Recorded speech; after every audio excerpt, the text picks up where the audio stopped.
Actually West বেঙ্গলের যে 12 চাকার গাড়িটা, সে আপনাদের গাড়িটা ওভারটেক করে গেছে মুঙ্গিয়াগামী টার্নিংয়ের মধ্যে। আমাদের গাড়িটা ওভারটেক করে যাওয়াতে আরেকটা টার্নিংয়ের মধ্যে 6 চাকাটাও ওর রাইট সাইডে ছিল, বাট ওয়েস্ট বেঙ্গলের যে গাড়িটা ওটা ওর রং সাইডে গিয়ে ওকে একদম সামনাসামনি বাড়ি মারার পরে ওর স্টিয়ারিংয়ের সাইড পুরো পায়ের লেগে মানে 6 চাকার যে ড্রাইভারটা ওর পাও পুরো ড্যামেজ, রাজু দাস যে ওর বাড়ি খোয়াই। ওকে আমরা বহুত কষ্টে অন্য গাড়ির হেল্পে বডিটাকে টেনে তারপর ওর বডিটা বের করে আমরা এখন হসপিটালে আনলাম। আর ওয়েস্ট বেঙ্গলের গাড়ি ড্রাইভারকে আমি আগেই হসপিটালে পাঠিয়ে দিয়েছিলাম, কারণ পাবলিকের ওখানে কোনো একটা গরম ছিল, কারণ ওয়েস্ট বেঙ্গলের গাড়ি দোষ ম্যাক্সিমামটা।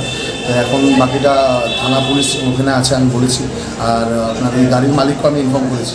এখন অনেকে নিয়ে আমরা জিবি যাচ্ছি, অনেক ফ্যামিলিও আসবে এখানে জিবিতে। তো আপনারা যতটুকুই মোট কয়জন আহত হয়েছে? 3 জন। ওয়েস্ট বেঙ্গলের গাড়িতে 2 জন ছিল হ্যান্ডিম্যান সহ, আর ও সিঙ্গেল ওর গাড়িতে ছিল। বেশি ড্যামেজ ওরই হয়েছে, ওর পাউডার পুরোটাই শেষ। কি নাম ওনার? রাজু দাস। এখানে কজন কেন হয়েছে? এখানে 3 জনকে এখানে এনেছে, পাঠিয়েছি। এখন আমরা একজনকে নিয়ে। তাদের অবস্থা কীরকম?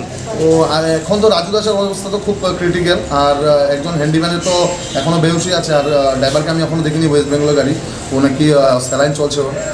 তো মোটামুটি বেশি ড্যামেজ ওই রাজু দাস যে 6 চাকার গাড়ি, ওরই বেশিটা প্রবলেম। এখন জানি না ওর কী হয়, কারণ ওর অনেকটা ব্লাড ড্যামেজ হয়েছে, ব্লাডও অনেকটাই ইয়ে হয়েছে।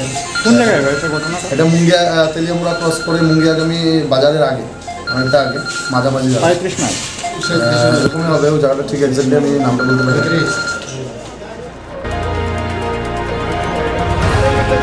আমরা যে ধরছিলাম